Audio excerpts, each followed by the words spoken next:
नमस्कार दोस्तों, संकल्प मैथ्स क्लासेस में आपका स्वागत है। गांधी युग अवशेष पाठ आपके सामने प्रस्तुत है। कल हमने जलियांवाला बाग हत्याकांड करवाया था। इसके बाद खिलाफत आंदोलन आपको बताने वाले थे। खिलाफत आंदोलन 1919 को हुआ था, या आप ऐसे कह सकते हैं 1919 से 1924। खिलाफत आंदोलन में क्या हुआ था कि तुर्की का एक सुल्तान था। तुर्की का सुल्तान इस्लाम जगत का खलीफा था। मतलब तुर्की में जो एक सुल्तान था उसको खलीफा के नाम से जाना जाता था। और जो वहाँ पर युद्ध हुआ था, प्रथम विश्व युद्ध से मुसलमानों पर आघात पहुंचा। मतलब वो इस खलीफा के पद को समाप्त करना चाहते थे। जब युद्ध हुआ था वहाँ पर मुसलमानों से, तो वहाँ पे मुसलमानों के इस जो लोकप्रिय शब्द था, ये जो उपाधि थी खलीफा की, इसको समाप्त करने जा रहे थे तुर्की में। तो इसके कारण तुर्की में युद्ध हुआ था। युद्ध कहाँ पे चल रहा था? तुर्की में। लेकिन विरोध कहाँ पे हुआ था खिलाफत आंदोलन का? भारत के अंदर हुआ था। ये आपको विशेष ध्यान रखना है।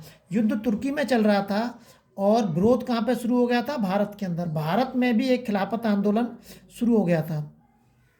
अब इस खिलाफत आंदोलन में महात्मा गांधी ने भाग लिया था, लेकिन कुछ लोगों ने महात्मा गांधी का विरोध किया था। विरोध क्यों किया था? वो विरोध इसलिए किया था कि वो कह रहे थे कि हमें इसमें बोलना ही नहीं चाहिए, ये मतलब हिंदुओं से संबंधित ही नहीं है।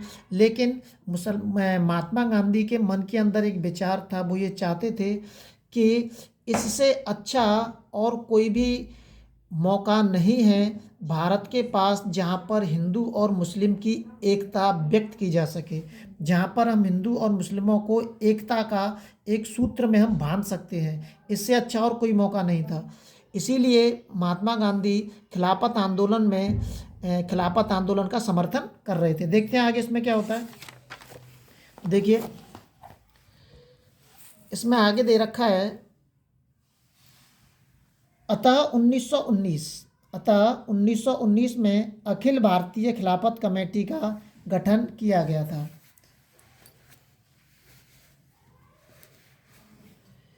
इस आंदोलन में मोहम्मद अली और शौकत अली ने महत्वपूर्ण भूमिका निभाई थी। ये आपको पॉइंट विशेष ध्यान रखना है। ये वाला पॉइंट आपको विशेष ध्यान रखना है कि इस आंदोलन के अंदर जो खिलाफत आंदोलन था उसके महत्वपूर्ण नेता कौन थे? मोहम्मद अली और शौकत अली। बस ये याद रखना है और उसकी डेट याद रखनी है। जो इम्पोर्टेंट है वो मैं आपको बताता चलूँगा। नवंबर 1919 को दिल्ली में अखिल भारतीय खिलाफत सम्मेलन हुआ था, जिसमें महात्मा गांधी को सम्मेलन का अध्यक्ष चुना गया था। ये इम्पोर्टेंट है कि नवंबर में जो अखिल भारतीय खिलाफत सम्मेलन हुआ था उसके अध्यक्ष कौन थे? उसके अध्यक्ष कौन थे? महात्मा गांधी। 20 जून 1920 को इलाहाबाद में हिंदू मुस्लिम की संयुक्त बैठक में असहयोग के अस्त्र को अपनाए जाने का निर्णय लिया गया था। जो असहयोग आंदोलन हुआ था वो इसी खिलाफत आंदोलन के बाद हुआ था। तो यहाँ पे मतलब सोचा था, मतलब ये एक पॉइंट बनता है हमारा यहाँ पे कि असहयोग आंदोलन के अस्त्र को अपनाए जाने का निर्णय किस सम्मेलन में लिया गया था? तो वो कहाँ पे लिया गया था? इलाहाबाद में लिया गया था, जहाँ पे हिंदू मुस्लिम की संयुक्त बैठक हुई थी। वहाँ पे असहयोग आंदोलन के बारे में सोचा गया था कि हमें ये करना चाहिए। उसके बाद आगे चलते हैं। देखिए, 31 अगस्त 1920 ईस्वी का दिन खिलाफत दिवस के रूप में मनाया जाने लगा। ये पूछा भी जा सकता है, नहीं भी पूछा जा सकता है, कोई ज़्यादा इम्पोर्टेंट नहीं है। आगे चलते हैं। सितंबर 1920 ईस्वी में कलकत्ता के विशेष अधिवेशन में लाला लाजपत राय की अध्यक्षता में असहयोग आंदोलन को स्वीकार कर लिया गया था। ये इंपॉर्टेंट है पॉइंट आपका कि असहयोग आंदोलन का जो प्रस्ताव स्वीकार किया गया था वो कब स्वीकार किया गया था? वो स्वीकार किया गया था कलकत्ता के अधिवेशन में। असहयोग आंदोलन का जो प्रस्ताव स्वीकार किया गया था वो कलकत्ता के अधिवेशन में स्वीकार किया गया था। अब इसमें यह भी पता होना चाहिए कि कलकत्ता अधिवेशन हुआ था, उसके अध्यक्ष कौन थे? लाला लाजपत राय। ये आपको ध्यान रखना है। लेकिन वो केवल स्वीकार किया गया था, उसके बारे में कोई अंतिम निर्णय नहीं लिया गया था। इस आंदोलन का विरोध चित्तरंजन दास ने किया था। किसका? असहयोग आंदोलन का। अन्य मोहम्मद अली जिन्ना, एनी बेसेंट, बिपिन चंद्र पाल और जीएस खापड़े, इन्होंने भी विरोध किया था। ये किसका विरोध कर रहे हैं? ये खिलाफत आंदोलन का नहीं है, ये असहयोग आंदोलन का, जो यहाँ पे इन्होंने स्वीकार किया गया था। इस आंदोलन का इन लोगों ने विरोध किया था। ये आपको ध्यान रखनी है कि असहयोग आंदोलन का विरोध किन किन लोगों ने किया था। ये आगे भी आ जाएंगे। दिसंबर 1920 ईस्वी में नागपुर में जो कांग्रेस का अधिवेशन हुआ था, वार्षिक अधिवेशन, इसमें असहयोग आंदोलन का प्रस्ताव अंतिम रूप से स्वीकार कर लिया गया था। इसमें अंतिम रूप से स्वीकार कर लिया गया था। अब अब्दुल कलाम आज़ाद ने इस आंदोलन के प्रचार में अपनी पत्रिका, अब आपको इसमें केवल ये ध्यान रखना है कि अब्दुल कलाम आज़ाद की जो पत्रिका है वो हल-ए-लाल है। हल-ए-लाल किसकी पत्रिका है? अब्दुल कलाम आज़ाद की है। तुर्की के कलमा पाशा के नेतृत्व में बनी सरकार ने खलीफा पद को समाप्त कर दिया था। मैंने अभी बोला था आपसे कि खलीफा पद को समाप्त करने के बारे में बोला जा रहा था, इसीलिए तुर्की में आंदोलन हो रहा था। तो मुसलमान इसको अपनी बहुत ही प्रिय उपाधि मानते थे, इसीलिए भारत के अंदर इसके विरोध में भी आंदोलन होने लगा था और महात्मा गांधी ने इसमें इसीलिए साथ दिया था। इस आंदोलन में, खिलाफत आंदोलन में ज्वाइन किया था उन्होंने। अब उन्होंने ज्वाइन क्यों किया था कि इससे अच्छा हिंदू मुस्लिमों की एकता का प्रतीक हमें आगे शायद भविष्य में कभी मिले, इसलिए महात्मा गांधी ने इसको ज्वाइन किया था। आगे चलते हैं, देखिए ये यहाँ पे खिलाफत आंदोलन हमारा समाप्त हो जाता है। आप स्क्रीनशॉट लेते जाइए और इसके नोट्स तैयार करते रहना। आगे चलते हैं, देखिए अब यहाँ से शुरू हो जाता है हमारा असहयोग आंदोलन। असहयोग आंदोलन 1 अगस्त 1920 ईस्वी को शुरू हुआ था।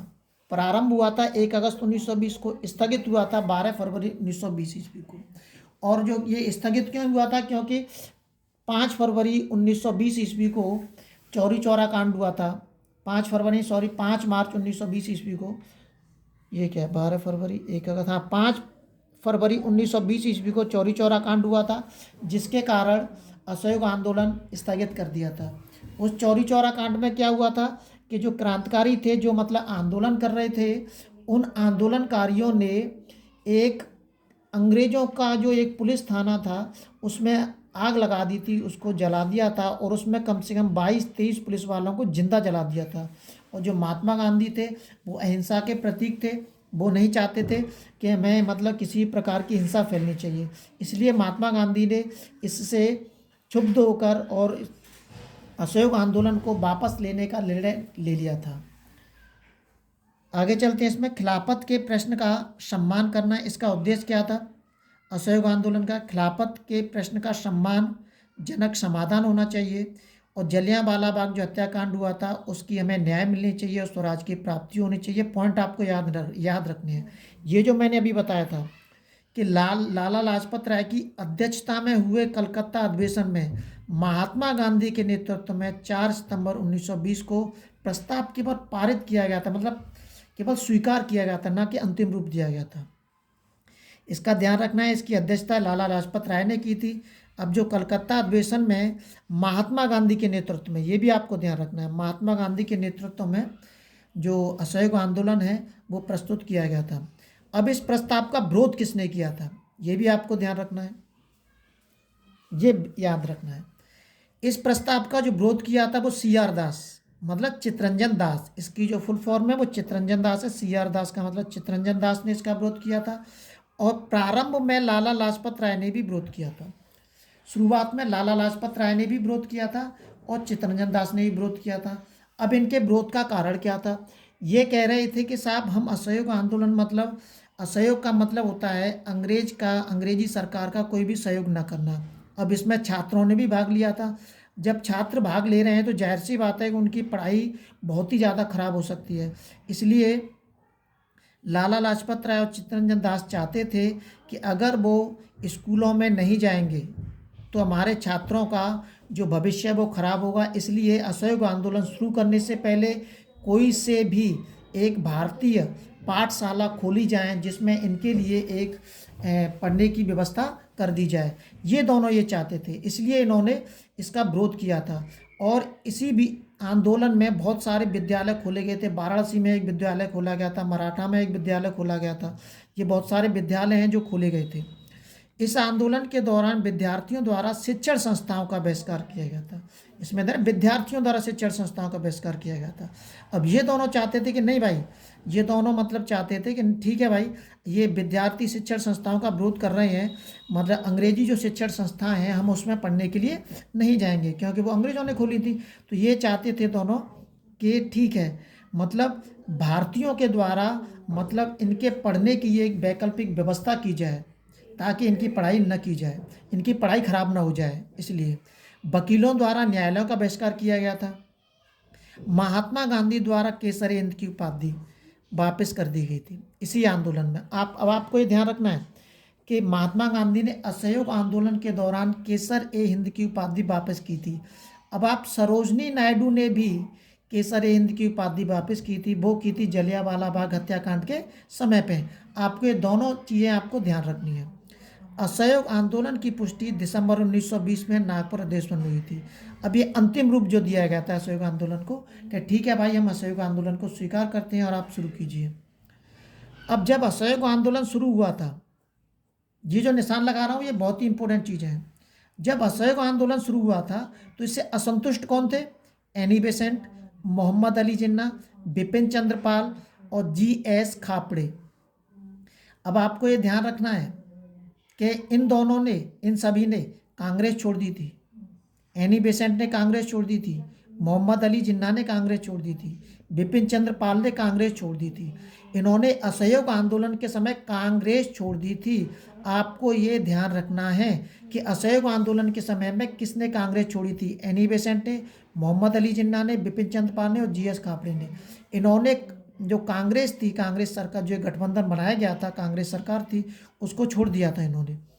अब इसके रचनात्मक कार्य क्या हुआ थे असहयोग आंदोलन के? जो मेन पॉइंट है वो मैंने आपके सामने प्रस्तुत कर दिए हैं। अब इसके रचनात्मक कार्य क्या हुए थे? इसके रचनात्मक कार्य ये हुए थे कि हमें इससे फ़ायदा क्या हुआ था कि राष्ट्रीय विद्यालय और पंचायती अदालतों की स्थापना, जो मैंने आपको बताई थी कि विद्यालयों की स्थापना की गई थी। स्वदेशी को बढ़ावा देना, चरखा और खादी को लोकप्रिय बनाना, हिंदू मुस्लिम एकता को मजबूत करना, ये भी एक इससे हमें फ़ायदा हुआ था। अस्पृश्यता को दूर करना, अस्पृश्यता का मतलब होता है छुआछूत, छुआछूत को दूर करना।